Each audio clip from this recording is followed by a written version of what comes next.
La simple mention d'un crash d'OVNI évoque tout de suite Roswell, au Nouveau-Mexique.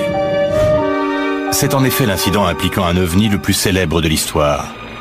Et l'année où il s'est produit, 1947, marque le début de l'ère moderne des OVNI. Mais peu de gens savent que ce n'était pas la première fois que les OVNI se manifestaient aux États-Unis. 2 semaines avant celui de Roswell, un incident impliquant des OVNI a eu lieu au-dessus de Puget Sound, dans l'État de Washington. Mais 2 éléments majeurs diffèrent entre les événements de Puget Sound et ceux de Roswell. Le premier a fait 2 victimes et on peut encore trouver des preuves matérielles sur le site. On a retrouvé des débris. UFO Magazine est l'une des principales publications traitant des phénomènes extraterrestres. En 22 ans, les éditeurs ont rassemblé des archives sans précédent de témoignages, d'enregistrements vidéo et de documents jusqu'alors inédits. Quand il est question d'observation d'OVNI, 90% du temps, c'est du pipeau. Mais le fait est que 10% des témoignages sont absolument vrais. En octobre 2007, à la lumière de nouveaux indices, ils décident de reprendre l'enquête. Personne n'a réussi à résoudre cette affaire. En commençant par la recherche sous-marine d'une matière inconnue possiblement larguée par un OVNI, on ne laisse rien au hasard. En passant par la découverte de débris non identifiés dans les profondeurs d'une forêt lointaine, C'est un site d'observation d'OVNI? Hé les gars, venez voir. jusqu'à l'analyse de preuves prélevées sur un site de crash confirmé. Nom d'un chien. C'est sans danger? Existe-t-il une explication logique? Y a-t-il un lien entre cette affaire et celle de Roswell? La science va le déterminer. Il a signalé la présence d'un OVNI et les conséquences ont été tragiques. Diffusée pour la première fois à la télévision, voici l'affaire numéro 47001, avant Roswell.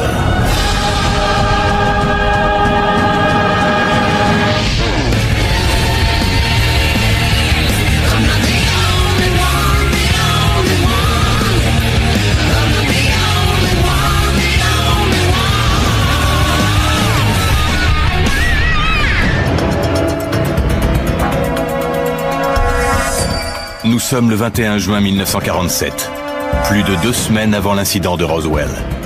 Harold Dahl, bûcheron de son métier, accompagné de son fils âgé de 15 ans ainsi que de 2 personnes, se trouve à bord d'un bateau à Puget Sound, au large de Maury Island, dans l'État de Washington. C'est une journée d'été paisible. Mais à 14 heures, tout bascule. Soudain, 6 disques illuminés en forme de bouée d'environ 30 mètres de diamètre apparaissent dans le ciel. Un des vaisseaux paraît en difficulté. Il subit des secousses et s'incline dangereusement. Il semble sur le point de s'écraser dans la mer. Soudain, il éjecte ce que les témoins ont décrit comme étant une grande quantité de débris métalliques fumants dans le bras de mer et le long de la plage. Les débris s'abattent sur le bateau de Dahl, fracturant le bras de son fils et tuant son chien. Selon le rapport des témoins, l'éjection des débris a paru résoudre le problème. Les 5 autres disques se regroupent autour de celui en détresse avant de s'éloigner à toute vitesse sans un bruit. Dahl et son équipage ramassent alors des débris qui étaient tombés dans l'eau et sur la plage. Cet incident est signalé à la police locale. Les dépositions des 4 témoins concordent. Par contre, ils sont aujourd'hui tous décédés.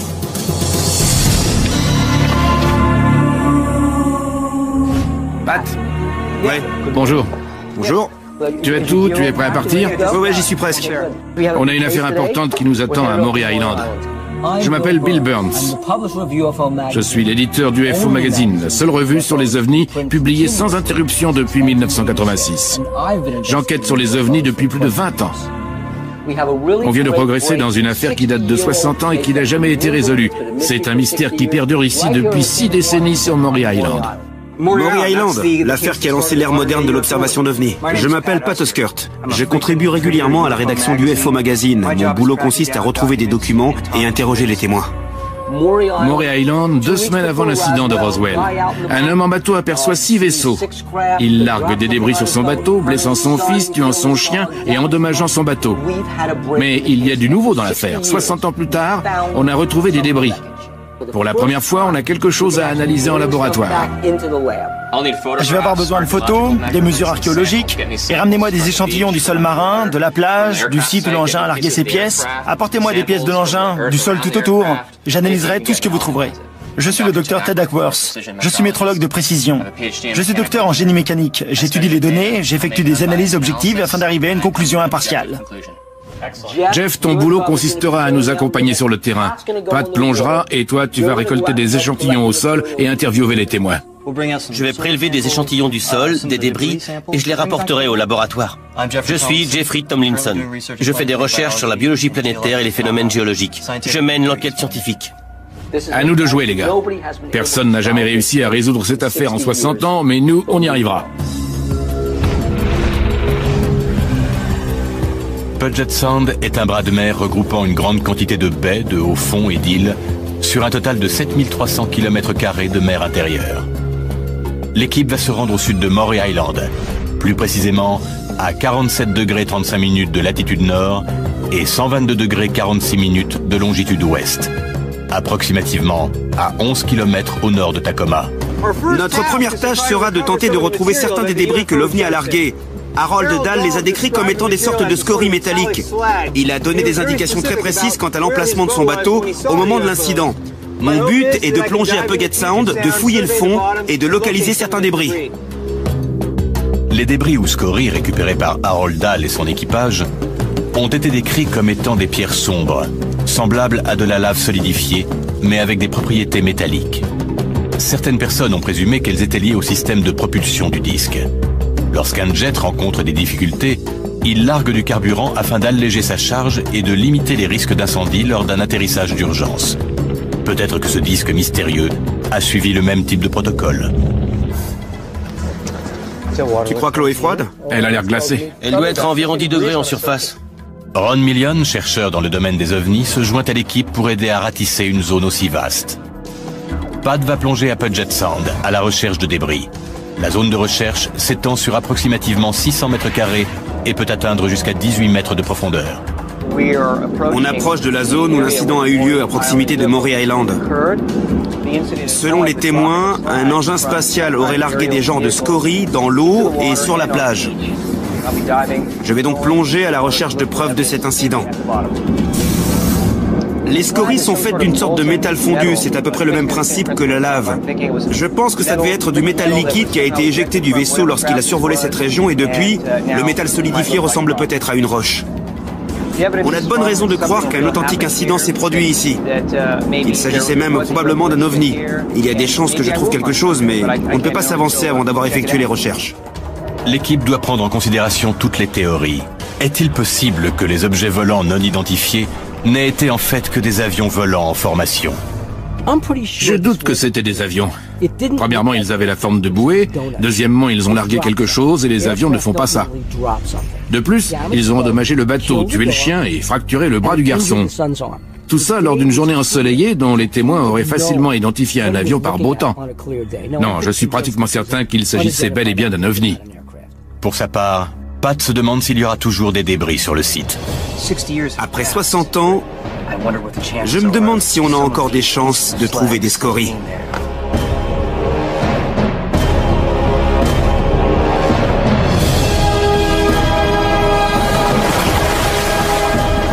Pat est un plongeur qualifié qui a plus de 18 ans d'expérience. Il reconnaîtra les débris pouvant provenir de l'OVNI grâce à leur différence avec la géologie locale. Les débris signalés ressemblaient à des roches éruptives, à la surface poreuse et à la forme dentelée.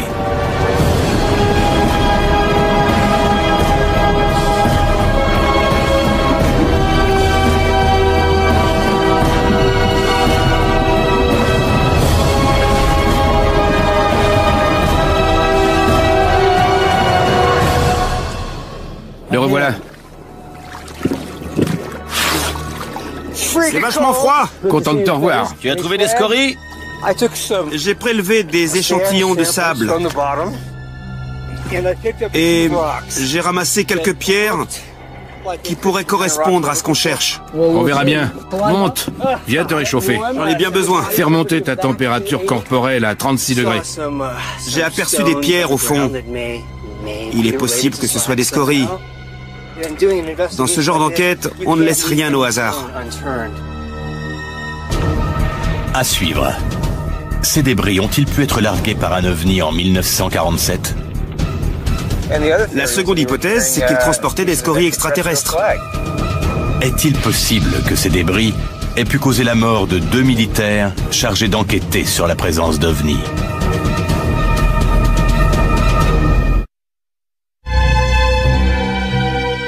En juin 1947, plus de 2 semaines avant le célèbre crash d'un ovni à Roswell, 3 hommes et un adolescent à bord d'un bateau à Puget Sound ont observé un ovni en forme de bouée métallique qui avait apparemment des problèmes techniques.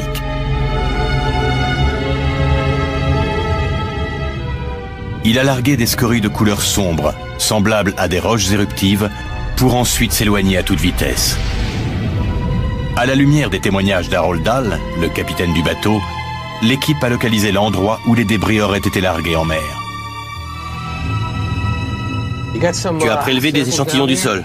Oui, j'ai pensé que ce serait utile. Je pense qu'on va pouvoir les identifier rapidement. Oh là, un instant, messieurs. Voilà qui est très intéressant.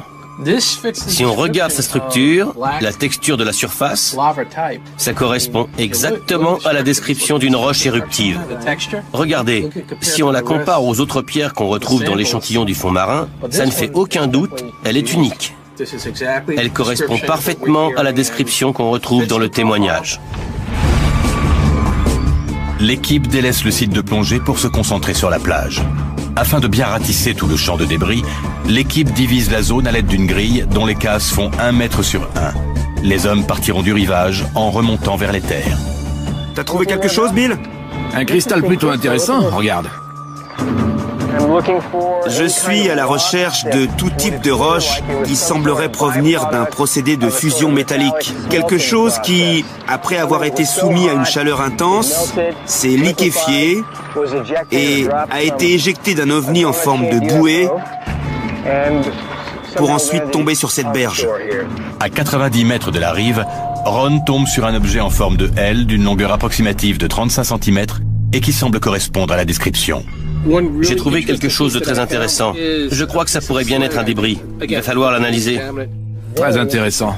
Je l'ai trouvé là-haut sur la colline. Donc à cet endroit. Je crois que lorsque l'OVNI a repris de la vitesse, il aurait pu suivre cette trajectoire. Les débris auraient alors été projetés de ce côté. Et toi, Pat? J'ai trouvé des pierres relativement intéressantes. Elles sont striées et tordues. On dirait qu'elles ont été sous forme liquide ou de lave à un certain stade et qu'elles se sont solidifiées en se refroidissant. On a trouvé quelques débris sur la plage qui pourraient correspondre aux scories trouvées dans le Puget Sound. Des analyses en laboratoire vont confirmer ou infirmer cette hypothèse. On va aussi discuter avec George Hurley. Il est bien renseigné, il a parlé avec tous les gens qui habitent la région. Alors il connaît l'affaire sous toutes ses coutures, avec tous les détails qu'on ne peut pas apprendre en lisant simplement les documents. Le voilà qui arrive. C'est bien lui. Bonjour George, asseyez-vous. Merci, Bill. George Hurley est un chercheur en matière d'OVNI qui a élu domicile au nord de la côte Pacifique.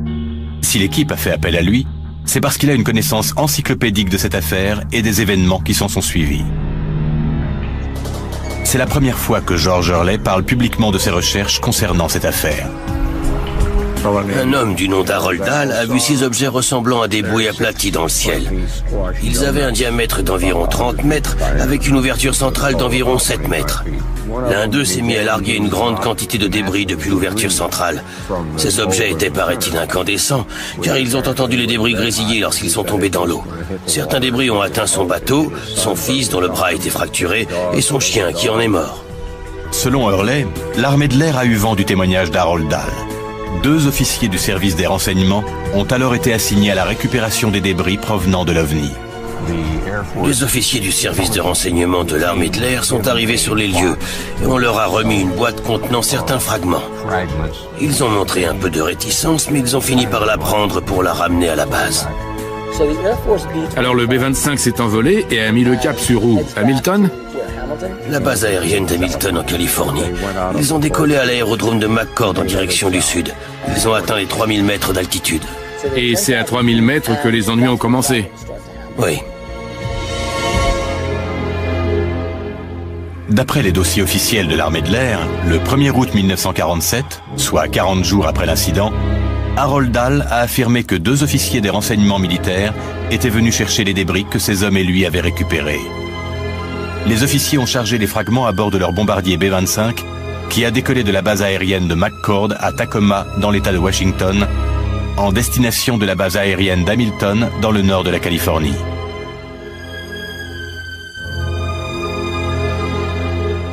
Ce qui s'est produit dans les minutes suivant le décollage demeure le plus grand mystère lié à l'incident de Maury Island. L'avion avait été minutieusement inspecté et révisé 2 semaines auparavant. Mais malgré cela, 20 minutes après le décollage, il s'est écrasé dans la forêt en périphérie de Kelso dans l'État de Washington. 2 passagers ont eu la vie sauve en sautant en parachute, mais les 2 pilotes ont perdu la vie.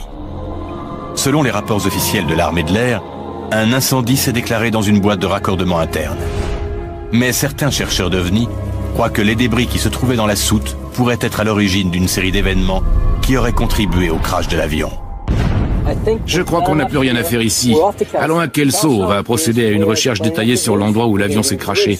On va chercher des pièces d'avion, on va arpenter toute la région. La réponse pourrait se trouver à Kelso. En effet, allons-y. Avant de se rendre sur le site de l'accident, Pat décide de visiter la bibliothèque afin de vérifier si les archives de la ville auraient des informations supplémentaires à leur fournir concernant le crash de l'avion. Alors Pat, tu as trouvé quelque chose? Regarde ça, t'avais raison. Ah oui? Les vaisseaux spatiaux ont fourmillé à l'été 47. Le ciel grouillait d'ovnis. Regarde, des soucoupes volantes observées à travers 39 États. Des objets mystérieux se sont mis à apparaître dans le ciel. Et 3 jours après l'incident de Maury Island, Kenneth Arnold a signalé avoir vu 9 disques argentés survolant le mont Rainier. Son récit a fait la une des journaux à travers le pays. Mais 2 semaines plus tard, un incident encore plus important a occupé le devant de la scène. On y est, le 7 juillet, on a aperçu des soucoupes volantes. J'essaie de trouver le lien avec Roswell. Ah voilà, le 8 juillet, l'armée révèle qu'on a retrouvé une soucoupe au Nouveau-Mexique. C'est ça, l'armée révèle qu'on a retrouvé une soucoupe au Nouveau-Mexique. C'était des soucoupes volantes. Bon, avançons jusqu'au mois d'août pour voir ce qu'on peut trouver. 1er août... Là, regarde. Ah, mais t'as vu ça, en première page? Ouais. Et pour couronner le tout, regarde ça. J'ai fait des recherches sur Internet et j'ai trouvé un article sur le neveu d'un des pilotes. Ça alors? C'est un lieutenant. Le neveu, enfin le petit-neveu de Brown, s'appelle Barry Fisher. Quelle chance. On va lui téléphoner. Ce serait bien de le rencontrer et de l'inviter à nous rejoindre sur le site. À suivre, l'équipe fouille le site où s'est écrasé le B-25 à la recherche de preuves. Et il ne reste pas grand-chose, mais c'est toujours là. Et ils font une découverte inattendue. C'est une zone concentrée.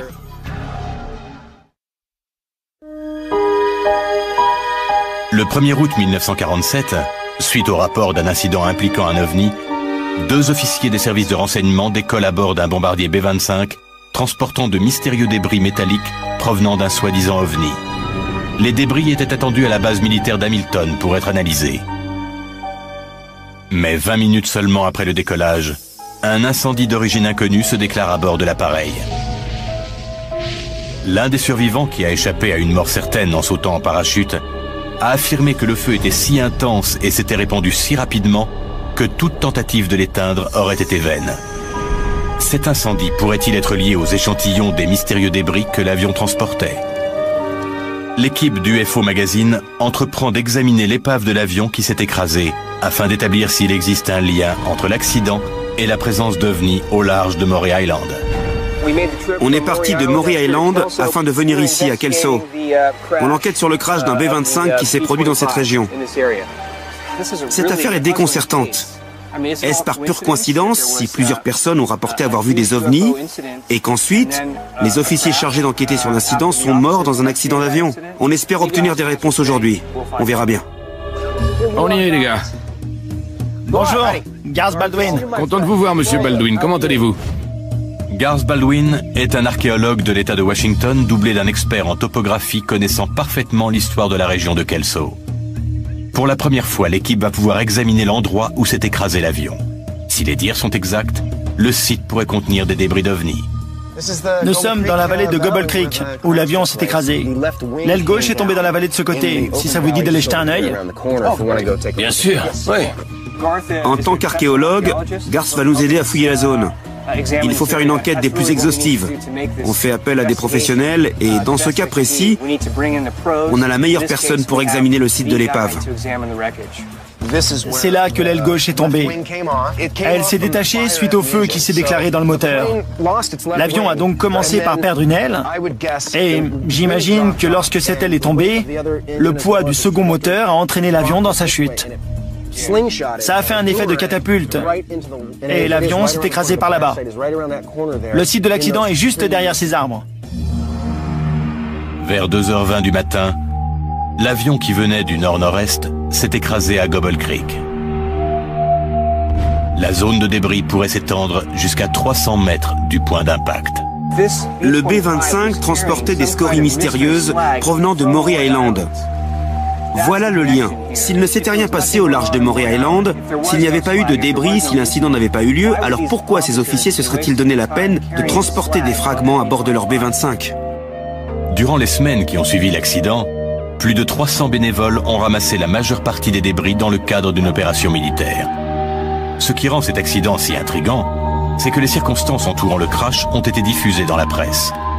Voici ce qu'a rapporté le Kelsonian Tribune. La haute surveillance que les militaires ont établie autour des lieux de l'accident, ainsi que l'interdiction de prendre des photos de l'épave, renforce l'hypothèse que l'avion transportait un chargement secret. Mais existe-t-il encore certaines preuves de ce fameux chargement ? Est-il possible que l'avion se soit écrasé à cause d'un problème mécanique? Bien sûr, mais on sait aussi aujourd'hui que le bombardier B-25 Mitchell était difficile à piloter. Il faut donc considérer d'autres éléments dans cette affaire. Qu'est-ce que l'avion transportait? Quelle était la nature exacte du chargement qui se trouvait dans la soute? Ce sont des éléments qu'il ne faut pas négliger si on veut découvrir pourquoi l'avion s'est écrasé. L'équipe se met à la recherche du site de l'accident. Mais la démarche n'est pas sans obstacle. Garth, où sommes-nous? On est presque arrivé. L'accident s'est produit il y a 60 ans. La zone d'impact se trouve dans ce petit ravin, un peu plus loin. Et le site de l'accident se trouve au cœur de la forêt où la végétation est extrêmement dense. Voici le point d'impact. L'avion s'est écrasé dans ce petit ravin. C'est comme un gant de baseball qui aurait attrapé l'avion au vol. Boum! Ils arrivent enfin. Le sol détrempé est plutôt instable. Les débris restants se sont probablement enfoncés profondément. Voici le point d'impact. Ici? Où on a trouvé la majorité des débris qu'on nous a signalés. C'est le point de départ, si vous voulez. Ça pourrait être la structure où le moteur était fixé, ou bien la cage protectrice du nez de l'appareil qui devrait être en aluminium d'aéronautique. La structure est en métal ferreux, comme de l'acier, ce qui est inhabituel pour la plupart des pièces d'avion. Voyons ça. Oui. C'est la zone où est concentrée une bonne partie des débris. On peut trouver des pièces qui faisaient sûrement partie d'un avion de type B. Il n'en reste pas beaucoup, mais il y en a quand même. Ça ne fait aucun doute qu'on est devant des pièces d'avion. On voit de l'aluminium de qualité aéronautique. Il y a des stabilisateurs, des barres de torsion, un engin conçu généralement pour éviter que le moteur surchauffe. Un dissipateur thermique. Oui, pour aider au refroidissement. On pourrait être devant les premières preuves matérielles de l'existence des ovnis. S'il y avait quelque chose d'inhabituel dans la soute de l'avion, sous l'impact de l'accident, avec la chaleur et la fusion, cette chose a pu transférer ses propriétés de la soute à la structure même de l'avion. Comme l'indiquent les recommandations du ministère de la Justice concernant les fouilles de sites d'accident, selon le principe d'échange de Lockhart, lorsque deux objets entrent en contact, cela produit immanquablement un transfert de substance. Si on arrive à déterminer que les scories provenant des ovnis se trouvaient à bord de l'avion et à prouver qu'elles ont provoqué le feu en étant à proximité du foyer d'incendie, alors nous serons en mesure de prouver qu'une substance extraterrestre se trouvait à bord de l'avion. L'équipe établit une grille circulaire à partir du point d'impact déterminé par Garth. Les lois sur la protection de l'environnement interdisant toute excavation, l'équipe utilise des repères pour marquer les endroits dignes d'intérêt. Un certain motif pourrait apparaître. Ce qui m'intéresse plus particulièrement, c'est de trouver ce que l'avion transportait, ce qui a forcé les militaires à se déplacer et effectuer une fouille minutieuse.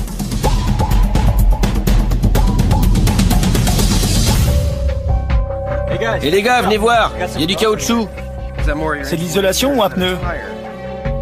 Tous les échantillons seront analysés au laboratoire de Los Angeles à la recherche d'anomalies. J'ai prélevé des échantillons du sol. Celui-ci provient du point d'impact. Super. Et celui-ci provient d'un peu plus loin, à 2 mètres du moteur. On a accès à un éventail d'équipements perfectionnés qu'on n'avait pas en 1947. Et même si l'armée a envoyé 300 volontaires pour ratisser la zone, elle n'avait pas la technologie qui est à notre disposition aujourd'hui. Nos détecteurs de métaux sont beaucoup plus sensibles que ceux de l'époque, et on va avoir accès à un radar de pénétration de sol capable de détecter ce qui se passe sous la terre. De plus, Garth a mis au point un plan directeur pour optimiser les recherches.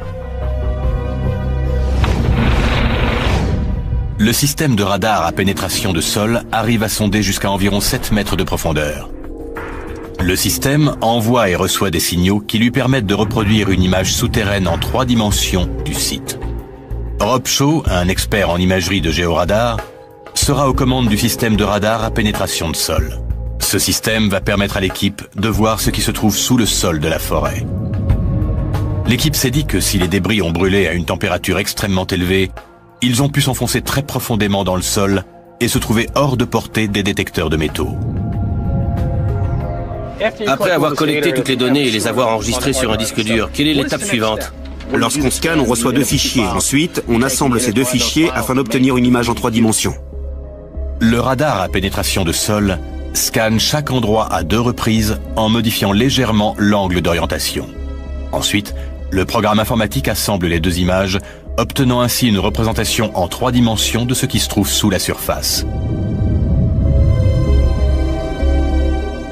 Tandis que Rob poursuit son exploration souterraine, l'équipe rassemble des pièces du B-25. À suivre, la science répond à certaines questions, mais en pose de nouvelles. Le mystère reste entier. Et l'équipe découvre que les preuves ne sont pas toutes enfouies. Certaines sont toujours en vie. Barry ?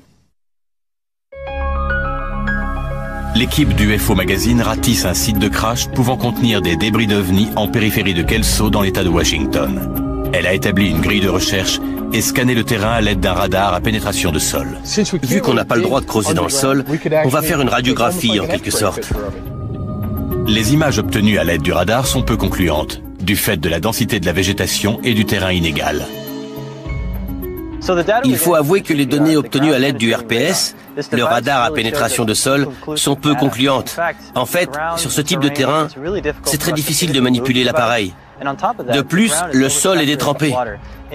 On n'a pas pu obtenir les données dont on avait besoin. Il ne nous a pas appris grand-chose. L'équipe poursuit ses recherches dans la région et reçoit un visiteur. Bonjour. C'est vous, Pat?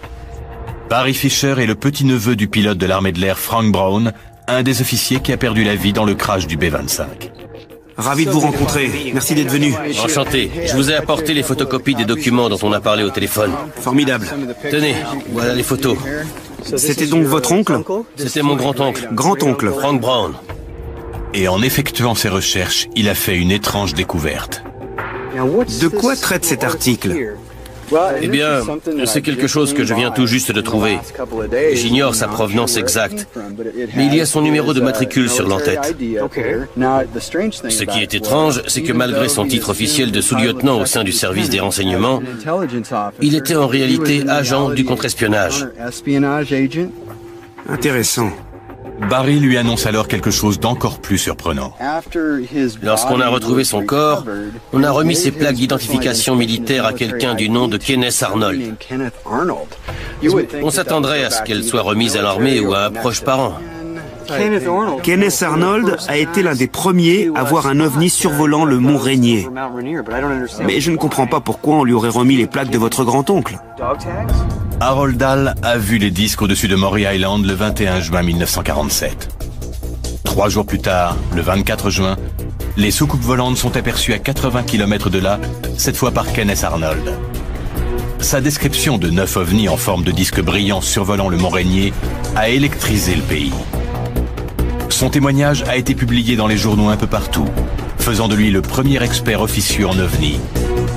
2 semaines plus tard, le 7 juillet 1947, un disque volant s'est écrasé près de Roswell, au Nouveau-Mexique. serait-il possible que ces trois événements soient liés? Entre-temps, Harold Dahl avait gardé le silence sur ce qu'il avait vu. Lorsqu'il a enfin décidé de faire une déclaration publique, on a demandé à Kenneth Arnold de le rencontrer afin de comparer leurs observations. Après avoir discuté avec Dahl, Arnold a cru en la véracité des propos de ce dernier et s'est dit qu'il pourrait avoir des conséquences sur la sécurité nationale.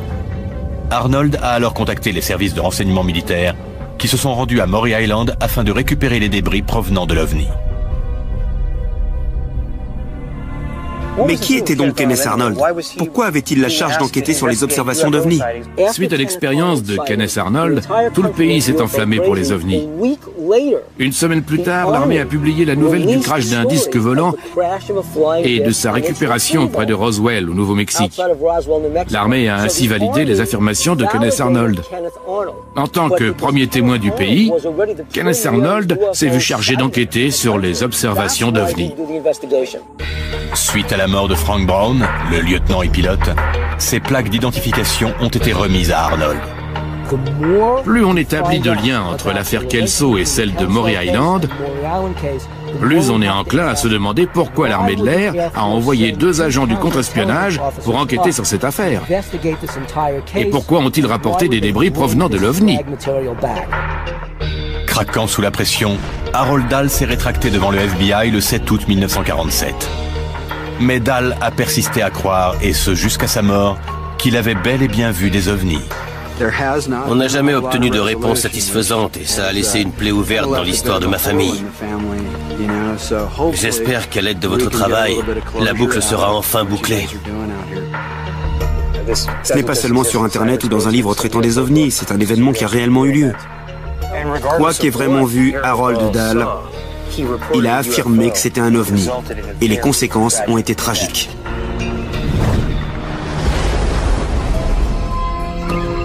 Est-on oui ou non en présence de scories? Voilà la question. Je crois qu'au laboratoire, on va obtenir un élément de réponse en analysant le sol et l'environnement organique. Il faut établir un lien entre les éléments qu'on a trouvés sur la plage de Maury Island et ce qu'on a prélevé ici à Kelso. Ce lien physique ne peut être obtenu qu'à travers des analyses en laboratoire. À suivre. Les échantillons sont mis à l'épreuve. Est-il absurde de croire que des débris d'OVNI pourraient avoir causé le crash d'un avion? Ou au contraire, la composition de ces débris aurait-elle pu enflammer le fuselage d'un avion? Attention! L'équipe va prouver que c'est possible. Nom d'un chien!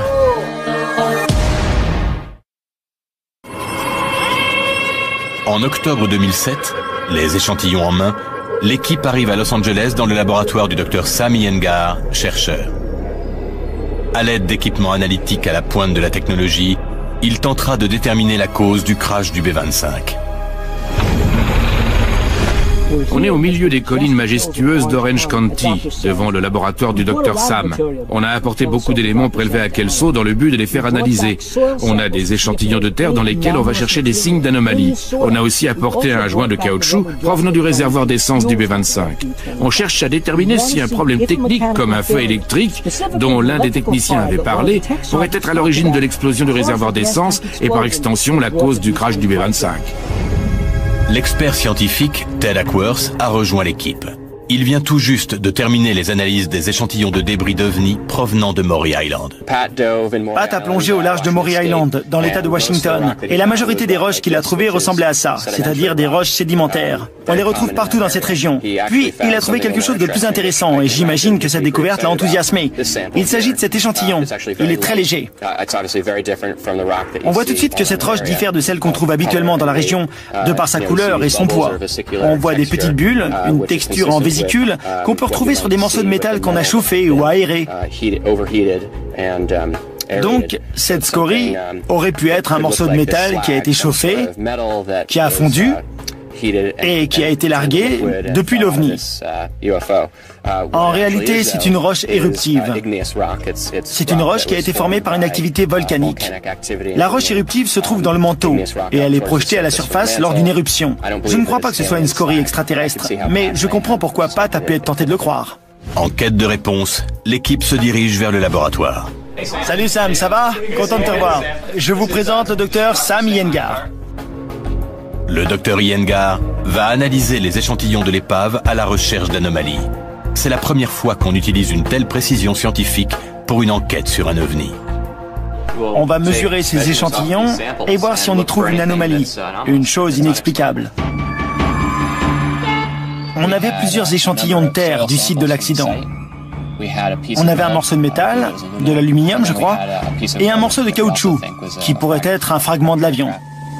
On peut identifier la majeure partie des matériaux. Il s'agit de déterminer s'ils comportent des anomalies ou non.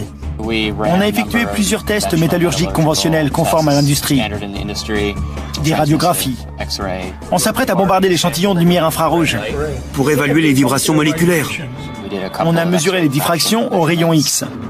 On a utilisé un microscope électronique à balayage. Avec ce système, on fait passer des rayons X à travers le matériau. Je crois qu'on a effectué tous les tests possibles à l'aide d'outils de haute précision. Il ne reste plus qu'à souhaiter avoir eu la chance d'être tombé sur l'échantillon qui contenait la preuve recherchée. Une fois les tests terminés, les résultats indiquent une tendance intéressante.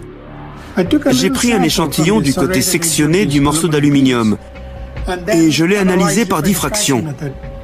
Vous voyez ici, c'est le résultat. Alors l'échantillon d'aluminium a révélé de l'aluminium et de l'oxyde d'aluminium. Oui, il était corrodé. L'oxyde d'aluminium est le résultat de la combinaison d'aluminium et d'oxygène. C'est une réaction chimique que l'on obtient suite à la corrosion ou à l'exposition à une source de chaleur intense. Tous les résultats démontrent qu'un feu extrêmement chaud s'est déclaré à bord du B-25. Ce qui semble réfuter l'hypothèse selon laquelle une explosion aurait été causée par le réservoir d'essence. Le docteur Iyengar poursuit ses analyses avec les échantillons de terre prélevés près du site du crash. Voici les graphiques des diffractions au rayon X sur les 4 échantillons de terre. Quand on observe celui prélevé près du moteur ou à 5 mètres du site du crash, ils sont tous semblables, sauf pour ce pic. Cet écart dans la diffraction est dû à une plus grande cristallinité. Et une des façons d'obtenir cet effet, c'est par la chaleur. La cristallinité démontre que la chaleur devait être particulièrement intense pour affecter de la sorte tous les échantillons de terre. Mais la question demeure. Qu'est-ce qui a pu causer le feu fatal à l'avion? Si quelqu'un répond « Peut-être qu'il y a eu une étincelle dans l'avion », bon d'accord. Mais qu'est-ce qui a généré cette étincelle? Est-il possible que ces prétendues scories aient provoqué un rayonnement intense, un champ magnétique ou encore un incident thermique qui aurait causé le crash de l'avion? Je l'ignore. Il faut faire des analyses plus poussées. L'équipe se rend au laboratoire du chercheur John Tyndall qui démontre comment un fragment de scorie métallique peut avoir des effets désastreux sur les systèmes mécaniques et électriques d'un B-25. Voici une approximation de la composition et de l'aspect possible des scories. Et comme elles contiennent du métal ferreux, elles peuvent être magnétiques. Nous avons ici un relais du même genre qu'à bord de l'avion. D'ailleurs, il peut y en avoir au moins une douzaine dans un seul avion. Alors, si les pilotes ont déposé des scories, ou s'ils les ont déplacées durant le vol, il est possible que le champ magnétique ait coupé un ou plusieurs relais. Quand l'aimant s'approche du relais, ce dernier s'éteint. Si les débris d'OVNI étaient magnétiques, ils auraient affecté plusieurs relais et servomoteurs à l'intérieur du B-25. Un relais défectueux pourrait aussi compromettre le système électrique du B-25. Le B-25 génère 120 ampères de courant pour tout alimenter, des tourelles au démarreur. Et le tout est contrôlé par des relais. Cette expérience va montrer que si l'un d'eux est défectueux, ça peut provoquer un court-circuit. Et un moteur peut s'enflammer.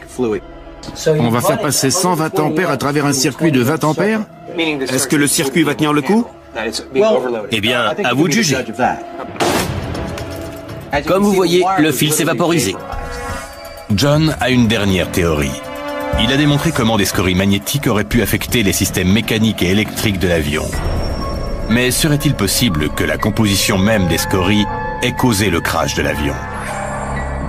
Je vais allumer les scories en me servant d'une soudeuse à l'arc. C'est ce qui aurait pu se produire à bord du B-25. Attention. Regardez. Les scories ont pris feu. Regardez comme elles se consument. En effet. Bon, mais est-ce que ces scories enflammées atteindraient les températures nécessaires pour désintégrer de l'aluminium d'avion? Ces scories-là brûlent à environ 2200 degrés. Et l'aluminium fond à combien? 650 degrés. Le fuselage, le revêtement et les ailes d'un B-25 sont principalement composés d'aluminium. Un incendie qui atteindrait les 2200 degrés serait dévastateur. S'il y a eu un court-circuit dans le B-25 et que celui-ci a atteint les scories, la réaction aurait très bien pu ressembler à ça. C'est le même type d'aluminium avec lequel sont fabriqués le fuselage, les ailes et tout ça? C'est le même type d'aluminium. Ce sont des éléments qui, dans les bonnes proportions, peuvent être très inflammables et subir une importante réaction exothermique. Attention! Regardez! Nom d'un chien!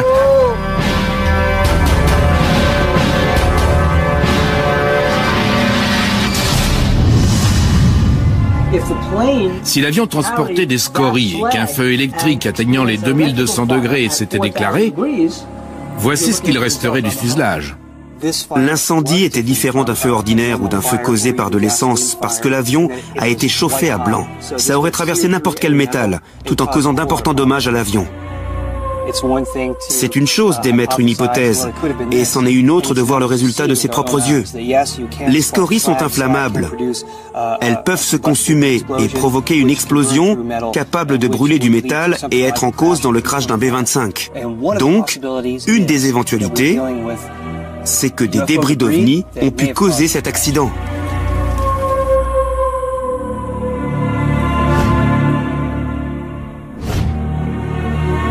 Bon, messieurs, nous voici de retour du laboratoire de Tyndall et de Kelso. Même si on n'a pas obtenu le droit d'excaver l'épave, on a tout de même réussi à obtenir une bonne quantité de débris. Et on a des raisons de croire qu'un incendie a eu lieu, que c'est une possibilité à considérer dans le crash de cet avion. Pour ce qui est des preuves concernant cette affaire, les échantillons que Pat a trouvés en plongée ne sont pas recevables. Quant aux échantillons qu'on a analysés au laboratoire du Dr Iyengar, on n'a pas trouvé de preuves irréfutables de la présence d'OVNI ou d'activité extraterrestre. Mais on n'a rien trouvé qui les réfutait non plus.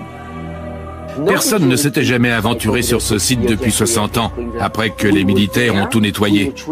On y est allé, on a récupéré des éléments qu'on a analysés, on a demandé à des scientifiques réputés d'évaluer nos échantillons, et on a reconstitué de façon plausible les derniers moments à bord du B-25. On a réussi à intégrer la science à l'ufologie. Les spéculations font place à la science. Beaucoup d'échantillons se sont montrés peu concluants. Mais selon les experts, on reconnaît distinctement certaines anomalies concernant l'incident impliquant les ovnis de Maury Island et le crash de l'avion de Kelso. On ne découvrira peut-être jamais la nature exacte des événements, mais les témoins étaient convaincus que quelque chose s'était passé à Maury Island cette nuit d'été de 1947. Des témoins oculaires ont-ils été blessés? L'apparition d'ovnis a-t-elle causé une réaction en chaîne qui a provoqué la mort de 2 pilotes de l'armée? Le mystère reste entier. Quand il est question d'observation d'OVNI, 90% du temps, c'est du pipeau. Soit les témoins sont des illuminés, soit des victimes de canulars ou d'erreurs involontaires. Mais le fait est que 10% des témoignages sont absolument vrais. On finira par les trouver, car ils sont là. Et quand on les trouvera, on sera en mesure de prouver leur existence.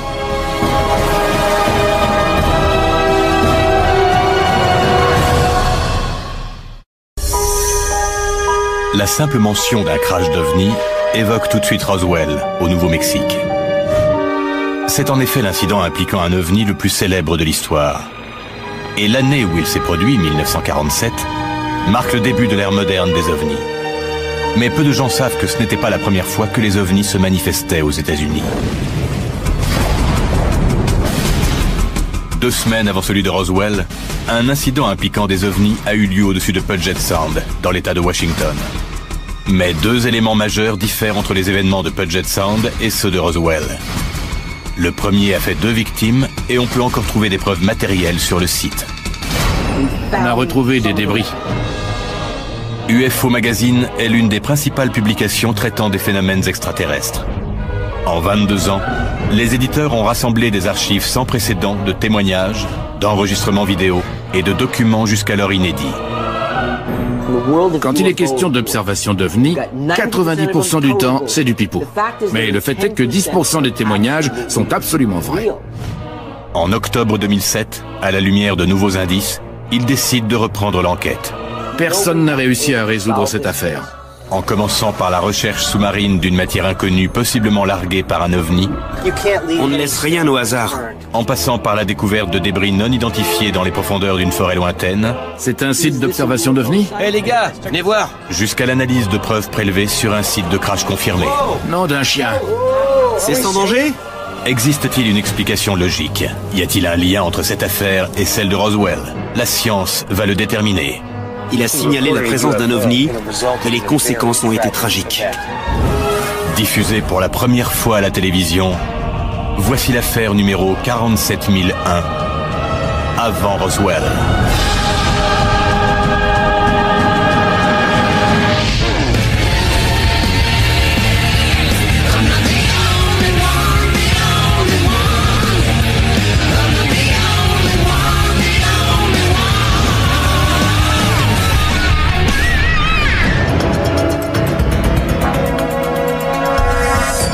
Nous sommes le 21 juin 1947, plus de 2 semaines avant l'incident de Roswell.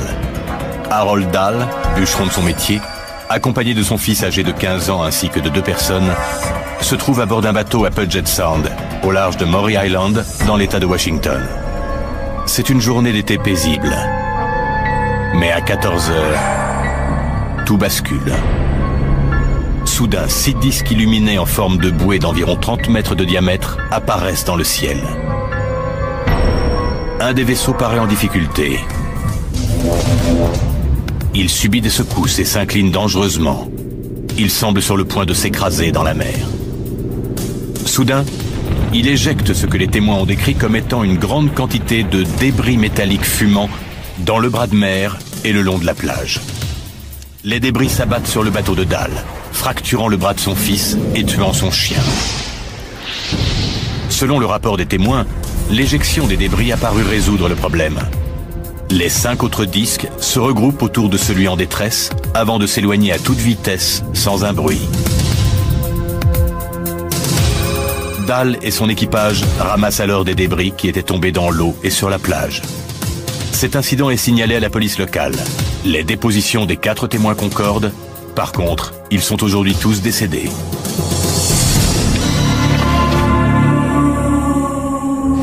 Pat? Ouais. Bonjour. Bonjour. Tu as tout? Tu es prêt à partir? Ouais, j'y suis presque. On a une affaire importante qui nous attend à Maury Island. Je m'appelle Bill Burns. Je suis l'éditeur du UFO Magazine, la seule revue sur les ovnis publiée sans interruption depuis 1986. J'enquête sur les ovnis depuis plus de 20 ans. On vient de progresser dans une affaire qui date de 60 ans et qui n'a jamais été résolue. C'est un mystère qui perdure ici depuis 6 décennies sur Maury Island. Maury Island, l'affaire qui a lancé l'ère moderne de l'observation d'OVNI. Je m'appelle Pat Oskert. Je contribue régulièrement à la rédaction du UFO Magazine. Mon boulot consiste à retrouver des documents et interroger les témoins. Maury Island, 2 semaines avant l'incident de Roswell. Un homme en bateau aperçoit 6 vaisseaux. Il largue des débris sur son bateau, blessant son fils, tuant son chien et endommageant son bateau. Mais il y a du nouveau dans l'affaire. 60 ans plus tard, on a retrouvé des débris. Pour la première fois, on a quelque chose à analyser en laboratoire. Je vais avoir besoin de photos, des mesures archéologiques, et ramenez-moi des échantillons du sol marin, de la plage, du site où l'engin a largué ses pièces. Apportez-moi des pièces de l'engin, du sol tout autour. J'analyserai tout ce que vous trouverez. Je suis le docteur Ted Duckworth. Je suis métrologue de précision. Je suis docteur en génie mécanique. J'étudie les données, j'effectue des analyses objectives afin d'arriver à une conclusion impartiale. Jeff, ton boulot consistera à nous accompagner sur le terrain. Pat plongera et toi, tu vas récolter des échantillons au sol et interviewer les témoins. Je vais prélever des échantillons du sol, des débris, et je les rapporterai au laboratoire. Je suis Jeffrey Tomlinson. Je fais des recherches sur la biologie planétaire et les phénomènes géologiques. Je mène l'enquête scientifique. À nous de jouer, les gars. Personne n'a jamais réussi à résoudre cette affaire en 60 ans, mais nous, on y arrivera.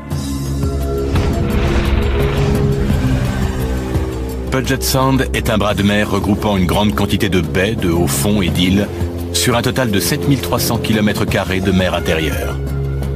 L'équipe va se rendre au sud de Maury Island, plus précisément à 47 degrés 35 minutes de latitude nord et 122 degrés 46 minutes de longitude ouest, approximativement à 11 km au nord de Tacoma. Notre première tâche sera de tenter de retrouver certains des débris que l'OVNI a largués. Harold Dahl les a décrits comme étant des sortes de scories métalliques. Il a donné des indications très précises quant à l'emplacement de son bateau au moment de l'incident. Mon but est de plonger à Puget Sound, de fouiller le fond et de localiser certains débris.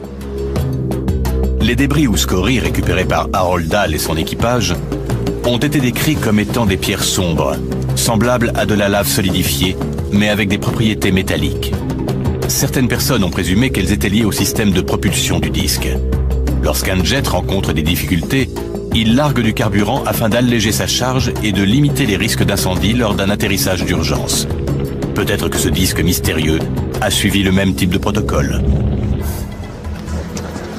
Tu crois que l'eau est froide? Elle a l'air glacée. Elle doit être à environ 10 degrés en surface. Ron Million, chercheur dans le domaine des ovnis, se joint à l'équipe pour aider à ratisser une zone aussi vaste. Pat va plonger à Puget Sound, à la recherche de débris. La zone de recherche s'étend sur approximativement 600 mètres carrés et peut atteindre jusqu'à 18 mètres de profondeur. On approche de la zone où l'incident a eu lieu à proximité de Maury Island. Selon les témoins, un engin spatial aurait largué des genres de scories dans l'eau et sur la plage. Je vais donc plonger à la recherche de preuves de cet incident. Les scories sont faites d'une sorte de métal fondu, c'est à peu près le même principe que la lave. Je pense que ça devait être du métal liquide qui a été éjecté du vaisseau lorsqu'il a survolé cette région et depuis, le métal solidifié ressemble peut-être à une roche. On a de bonnes raisons de croire qu'un authentique incident s'est produit ici. Il s'agissait même probablement d'un ovni. Il y a des chances que je trouve quelque chose, mais on ne peut pas s'avancer avant d'avoir effectué les recherches. L'équipe doit prendre en considération toutes les théories. Est-il possible que les objets volants non identifiés n'aient été en fait que des avions volants en formation? Je doute que c'était des avions. Premièrement, ils avaient la forme de bouée. Deuxièmement, ils ont largué quelque chose et les avions ne font pas ça. De plus, ils ont endommagé le bateau, tué le chien et fracturé le bras du garçon. Tout ça lors d'une journée ensoleillée dont les témoins auraient facilement identifié un avion par beau temps. Non, je suis pratiquement certain qu'il s'agissait bel et bien d'un ovni. Pour sa part, Pat se demande s'il y aura toujours des débris sur le site. Après 60 ans, je me demande si on a encore des chances de trouver des scories.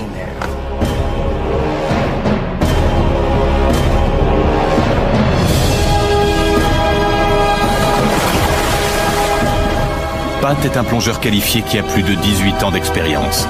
Il reconnaîtra les débris pouvant provenir de l'OVNI grâce à leur différence avec la géologie locale. Les débris signalés ressemblaient à des roches éruptives, à la surface poreuse et à la forme dentelée.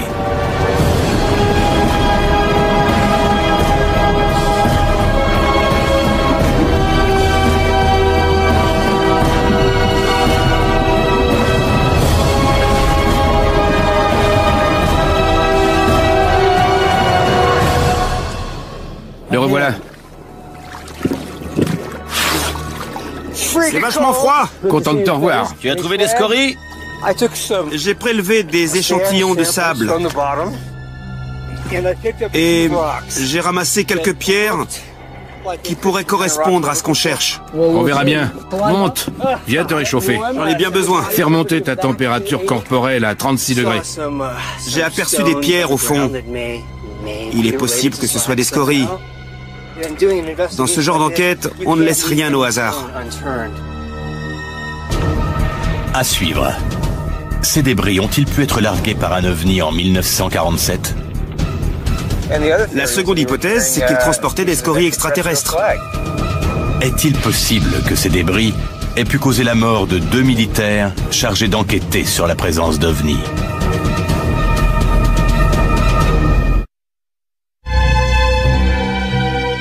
En juin 1947, plus de 2 semaines avant le célèbre crash d'un ovni à Roswell, 3 hommes et un adolescent à bord d'un bateau à Puget Sound ont observé un ovni en forme de bouée métallique qui avait apparemment des problèmes techniques.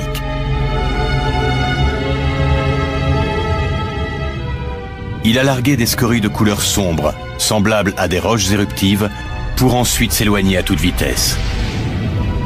À la lumière des témoignages d'Harold Dahl, le capitaine du bateau, l'équipe a localisé l'endroit où les débris auraient été largués en mer. Tu as prélevé des échantillons du sol. Oui, j'ai pensé que ce serait utile. Je pense qu'on va pouvoir les identifier rapidement. Oh là, un instant, messieurs. Voilà qui est très intéressant. Si on regarde sa structure, la texture de la surface, ça correspond exactement à la description d'une roche éruptive. Regardez, si on la compare aux autres pierres qu'on retrouve dans l'échantillon du fond marin, ça ne fait aucun doute, elle est unique. Elle correspond parfaitement à la description qu'on retrouve dans le témoignage. L'équipe délaisse le site de plongée pour se concentrer sur la plage. Afin de bien ratisser tout le champ de débris, l'équipe divise la zone à l'aide d'une grille dont les cases font 1 mètre sur 1. Les hommes partiront du rivage en remontant vers les terres. T'as trouvé quelque chose, Bill? Un cristal plutôt intéressant, regarde. Je suis à la recherche de tout type de roche qui semblerait provenir d'un procédé de fusion métallique. Quelque chose qui, après avoir été soumis à une chaleur intense, s'est liquéfié et a été éjecté d'un ovni en forme de bouée pour ensuite tomber sur cette berge. À 90 mètres de la rive, Ron tombe sur un objet en forme de L d'une longueur approximative de 35 cm et qui semble correspondre à la description. J'ai trouvé quelque chose de très intéressant. Je crois que ça pourrait bien être un débris. Il va falloir l'analyser. Très intéressant. Je l'ai trouvé là-haut sur la colline. Donc à cet endroit. Je crois que lorsque l'OVNI a repris de la vitesse, il aurait pu suivre cette trajectoire. Les débris auraient alors été projetés de ce côté. Et toi, Pat? J'ai trouvé des pierres relativement intéressantes. Elles sont striées et tordues. On dirait qu'elles ont été sous forme liquide ou de lave à un certain stade et qu'elles se sont solidifiées en se refroidissant. On a trouvé quelques débris sur la plage qui pourraient correspondre aux scories trouvées dans le Puget Sound. Des